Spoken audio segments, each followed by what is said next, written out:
espécie de piloto, né? É Do que, isso, um do que piloto será. valendo. Faz claquete? Olá, eu sou a Adriana de Barros e começo agora o Mistura. Hoje o meu convidado é um artista que há muito tempo eu quero trazer aqui e não tinha dado certo ainda, mas hoje finalmente eu tenho o prazer de conversar com o cantor e compositor Bruno Del Rey. Seja muito bem-vindo ao Mistura, Bruno. Obrigada por ter topado aí. Ô, Adriana, que massa. Prazer é todo meu. A honra é minha, sem dúvida. Você sabe que eu disse, né, que eu tenho há muito tempo vontade, desde aquele dia lá que a gente se conheceu, que, né, que o No Julico, show da Pajos. sim, que o seu conterrâneo me apresentou para você, eu fui atrás da sua música e sempre gostei muito. E aí eu acho que a gente fala num bom momento, que é o lançamento desse seu single, né, que eu queria que você Aham. começasse falando sobre ele, que é uma música belíssima, que dá vontade de dançar, né? Dançar solto, dançar com alguém, que é o Dança Derradeira, né? Isso.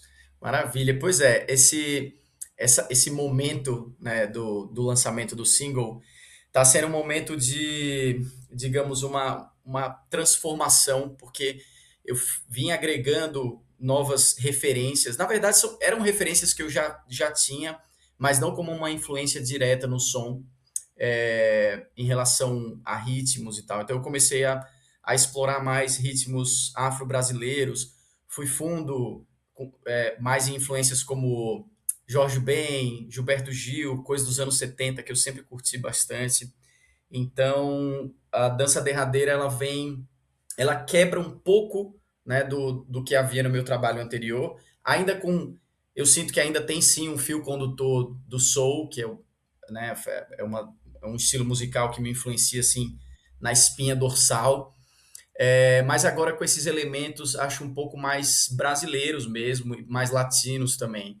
Então, eu acho que essas referências começaram a ser agregadas ainda no ano passado, né? Tava nesse processo, a gente como artista, compositor, tá sempre buscando essas coisas e é inevitável, né? A gente fica como uma antena, então o tempo todo você tá nessa transformação. E daí eu lancei esses dois singles, que na verdade tem o Vulnerabilidade, que eu lancei no final do ano passado, e o Dança Derradeira. Sendo que a Dança Derradeira, ela de fato uma quebra um pouco mais radical, né? Ela de fato apresenta, eu acredito que, novos conceitos do que eu estou buscando. Vulnerabilidade era quase que uma música de transição entre o Bruno Del Rey do Que Serve de Motor, que foi o meu primeiro álbum, né? E agora para onde a gente está apontando, né? Para essa direção. Porque o que serve de motor, ele veio muito ali falando do retro soul, né? Isso, É exatamente. isso, né? E aí você traz essas brasilidades, né? Dessas referências que você falou, de Cassiano, é isso. Exato. Tim Maia, Jorge Ben.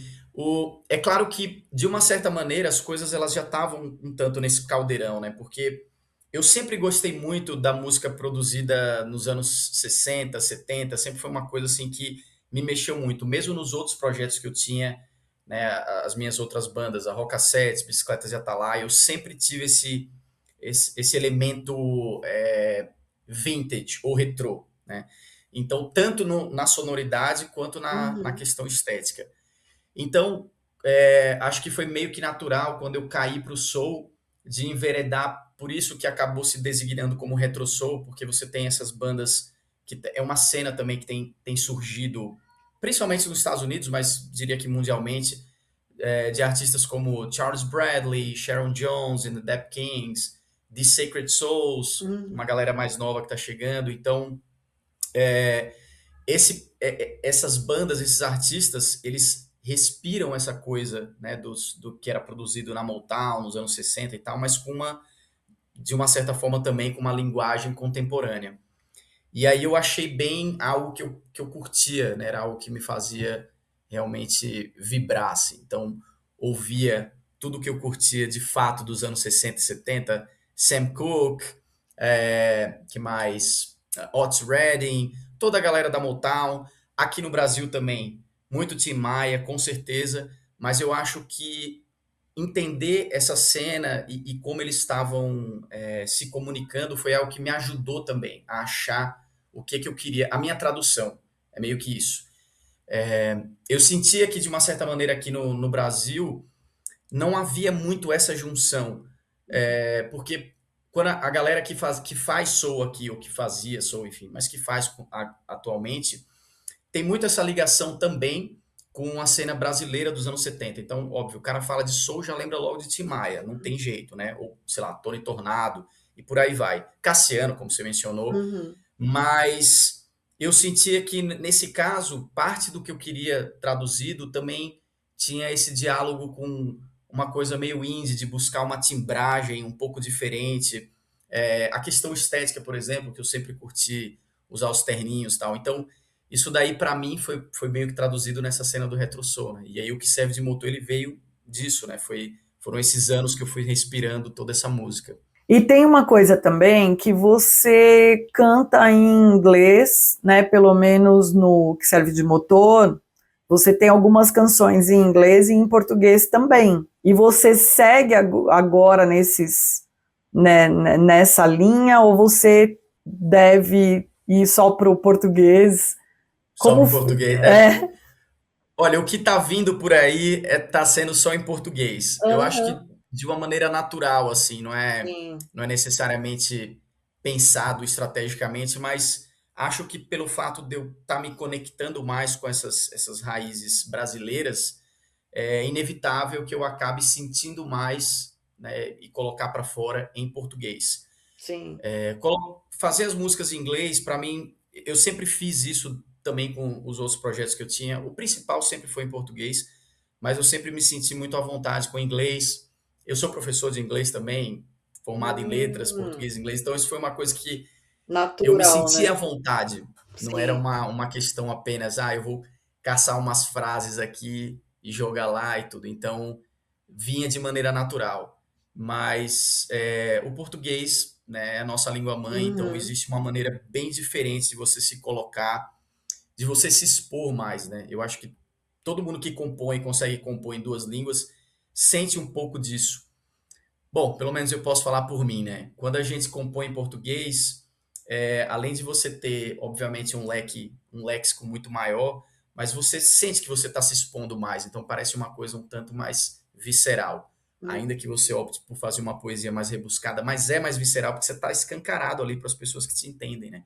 O inglês, ele serve como uma espécie de escudo, né? Porque aqui no Brasil você pode entender se você for ler a letra, mas você não vai entender de cara. Então, eu imagino que isso acabe não atingindo diretamente as pessoas. Enfim. E aí, eu já falei isso para você, né? Quem está assistindo a gente não sabe, mas eu te mandei um áudio lá falando que eu adorei aquela session que vocês Aham. fizeram. Eu queria que você falasse um pouco, que é Mondo New York City. É isso? É Isso. assim que fala Exato. mesmo? Falei certo? Mondo. Aham. É isso aí. Eu queria Mondo que New você York falasse City. como é que rolou essa seleção e como foi gravar. E assim, eu quero deixar de dica para todo mundo ir lá no canal do Bruno Del Rey, porque é um material muito lindo dessa session que ele fez. E eu queria que você falasse um pouquinho para a gente como é que foi essa Legal. seleção, né? Porque a gente se orgulha quando a gente vê um artista brasileiro ocupando espaços como esse, Sim. e um material tão legal, tão bonito. Olha, foi muito massa mesmo. E foi uma situação que chegou, calhou num momento onde a gente estava gravando os singles novos, né? A Vulnerabilidade e a Dança Derradeira. Foi no ano passado, segundo semestre do ano passado. Eu havia me inscrito, né, através da plataforma Groover. Enfim, não sei se a galera conhece, mas Uhum. os músicos que estiverem assistindo porventura é bem legal, porque você tem, às vezes, essas oportunidades de festival e tudo. Então eles abrem, como alguns festivais abrem para você mandar seu material e tudo, né? E aí o Mundo tinha essa parceria com eles e abriu para as bandas do mundo inteiro mandarem material. E eu tinha feito essa inscrição, acho que tinha sido no começo do ano.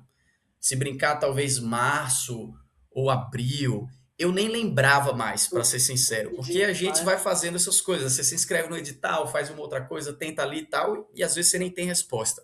Então eu mandei o material, e daí a gente estava no meio do processo da gravação dos singles, tinha entrado em estúdio já para gravar, e eu recebi um e-mail falando que eu tinha sido selecionado para tocar no Mundo, que é um festival barra conferência de música que acontece em Nova York todo ano. Inicialmente eu achei que era um trote aquilo. Eu falei, o que é isso? Alguém tá querendo pegar minha informação ou pegar a grana aqui. Olhei e tal, não lembro disso daí, o que tá acontecendo? Obviamente fui checar e vi que era uma coisa real, né? Hum. E daí fiquei tentando lembrar, daí caiu a ficha. Caramba, foi através da Groover, que legal e tal. Fiquei assim, eufórico. E aí, comunicando com e-mail por eles, eles falaram: bom, só que aí o que acontece é você precisa gravar essa live session, porque ela vai ser transmitida, né? Vai ser transmitida ao vivo lá para todo mundo. Opa, alguém chegou aqui. Seja muito bem-vinda. Como que ela chama? Ah, oi. Aya. Aya, você não quer naná, né, hoje? Você não quer Não tá naná? com sono? Não? Não? Fica com a gente. Eu tô conversando com seu pai, Alguém viu? ajuda aqui. Ah. E daí, enfim, eu tinha recebido o e-mail, né? Comecei a falar com a galera e fui instruído: ó, vocês têm que fazer, você tem que produzir uma live session para mandar para a gente até tal dia. Eu não vou lembrar exatamente a data, mas era uma coisa assim que era para menos de um mês. Porque o que acontece? Essa seleção ela é feita da seguinte maneira: o festival ele tem os shows, o showcase lá de bandas locais, bandas de Nova York que se apresentam e abre para bandas do mundo inteiro, artistas do mundo todo participarem de maneira virtual. Então eles passam a live session lá e fica no canal do mundo também. Então, a nossa participação seria virtual. Só que, claro, a gente recebe os convites para participar pessoalmente da conferência, né? Então, o que acontece é que a gente não tocaria lá presencialmente, mas poderia participar do evento. E tinha que mandar live. Daí foi uma corrida para tentar fazer essa live em tempo enquanto a gente gravava o material. Só que no final das contas foi muito bom porque a banda estava super aquecida, a gente já tinha passado um tempão ensaiando as músicas. Então, quando a gente entrou no estúdio para gravar ao vivo, né, no próprio estúdio onde a gente estava gravando no Condor Cultural, foi uma energia assim sensacional, sabe? Porque fluiu incrivelmente. Então a gente apresentou os dois singles que seriam lançados, até então Vulnerabilidade também era inédito, e A Dança Derradeira. E eu toquei uma outra música que é do que serve de motor do álbum, que é There's a Flower Blooming in My Chest.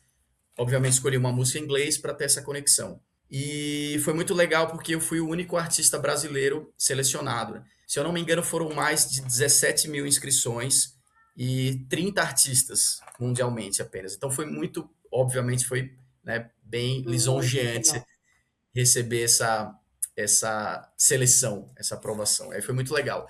E aí, gravado a live, enviado, daí eu fui para Nova York para participar, né, do festival, da conferência, conhecer a galera, fazer os contatos. E foi uma delícia, porque eu nunca tinha estado em Nova York. Então, para mim foi a primeira vez. Foi demais, foi uma experiência muito boa. Disso, enfim, gerou contatos com selo. Por quem eu lancei a Dança Derradeira, né? Eu lancei pela Shamus Records, que é um selo lá de Nova York, enfim.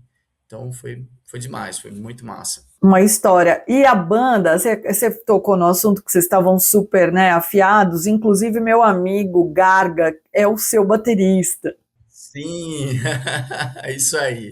Porque ele porque o dia que eu ouvi lá e eu comentei, o dia que eu fiz a materinha lá falando, e aí ele falou, eu falei, eu vi que é você. E é essa banda que te acompanha nos shows também? Sim, É exatamente. essa banda. A única exceção de quem não costuma acompanhar a gente, mas provavelmente agora vai ficar algo mais frequente, é a Bruna, que se apresentou lá com a gente na live session, ela que tá tocando. Mas porque antes, né, no trabalho do O Que Serve de Motor, nas músicas do Que Serve de Motor, eu não usava percussão nas canções. Então era só bateria, baixo, guitarra, claro, e os metais, né? mas com a introdução da percussão, que foi um elemento para mim muito importante, simbólico para esse novo conceito sonoro. Então, né, isso foi a novidade na live session. Então a Bruna foi lá e gravou com a gente. Não foi ela que gravou o single. Quem gravou o single foi a Valentina Facuri, gravou Uhum. tanto Vulnerabilidade quanto Dança Derradeira, mas na live foi a Bruna que fez. Então é isso. Muito bom. Ô Bruno, você falou um pouco sobre, né, esse seu interesse pelo vintage, o old school, né, que permeia seu trabalho.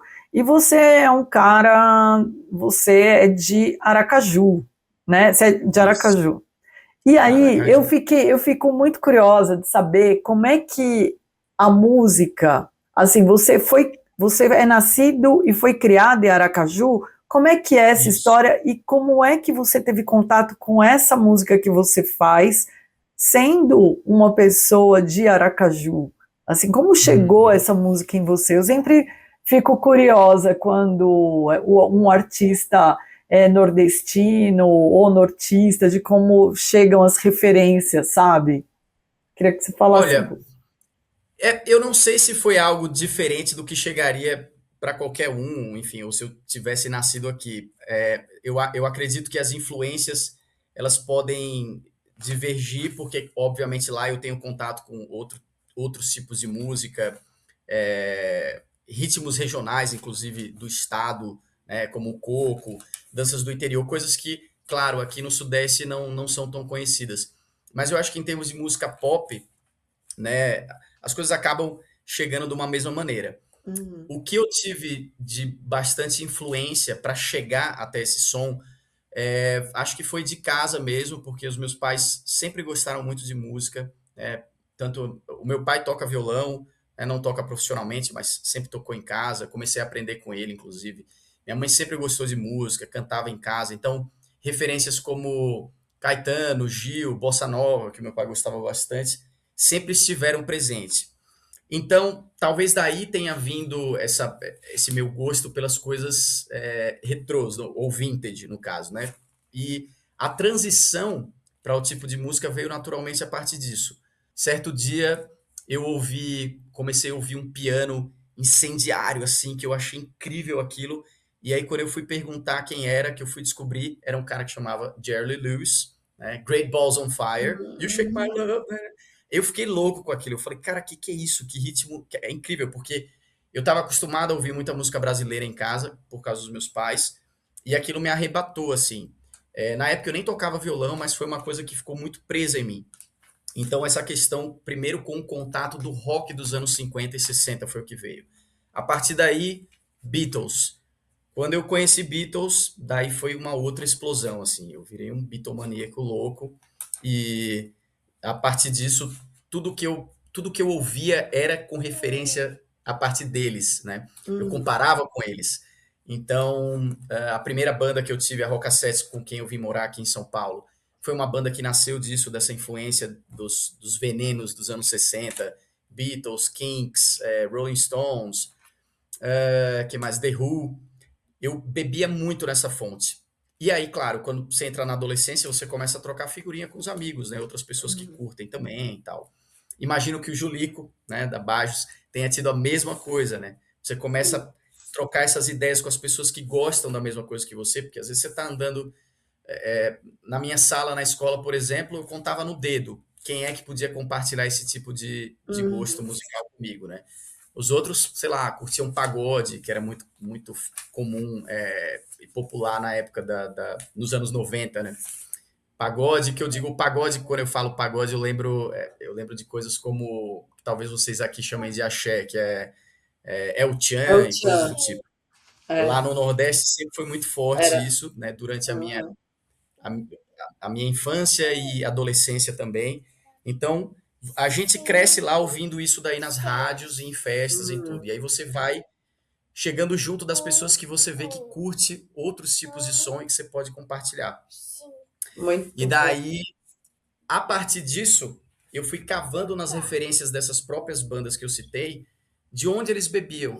E Beatles e Stones, por exemplo, beberam completamente da música negra americana, né? do blues e do soul.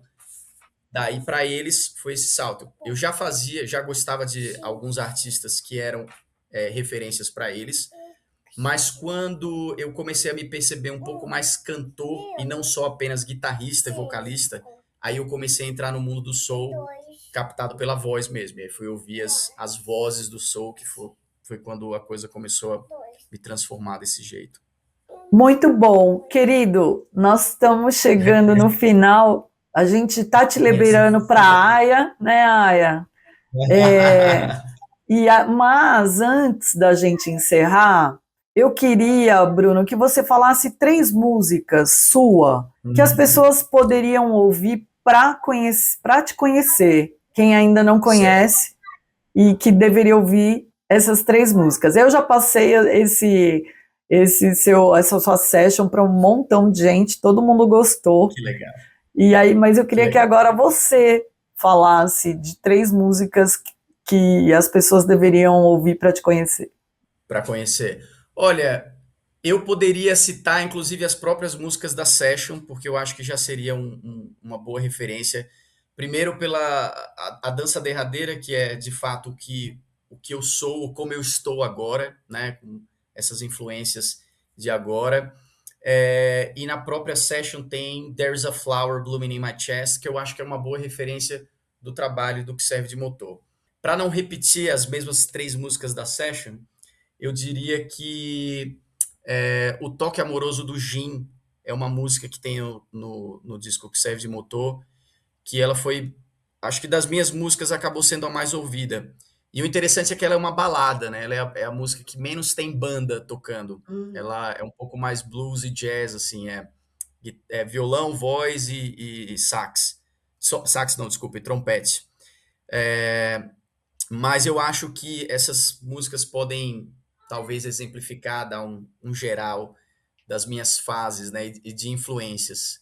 Então seria isso. Dança Derradeira, There's a Flower Blooming in My Chest e O Toque Amoroso do Jim. Muito bem, querido. Importante, queria que você convidasse as pessoas também para o seu show lá na Porta Maldita, aqui em São Paulo. Por favor.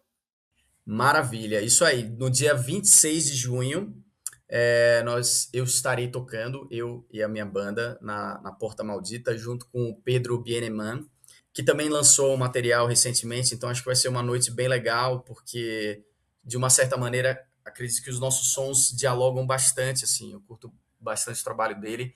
E, bom, tá todo mundo convidado, vamos lá.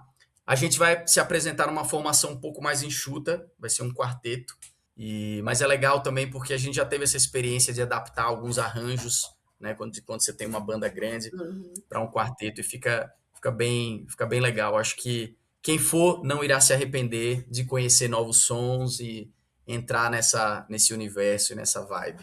Isso aí. Querido, muitíssimo obrigada por esse papo. Em breve a gente volta a se falar, porque vai ter álbum novo, e aí você volta aqui no Mistura para a gente saber mais, tá? Maravilha, Adriana, muito obrigado. Fiquei super feliz com o convite. E é isso aí. Em breve nos falamos e espero você e todo mundo lá no show no dia 26, lá na Porta Maldita, aqui em São Paulo. Estarei lá. Bom, o Mistura fica por aqui e a gente se encontra em breve. Pronto, Bruno. Aí, maravilha. Obrigada. Ó, agora, né? Você não pode nem me oferecer.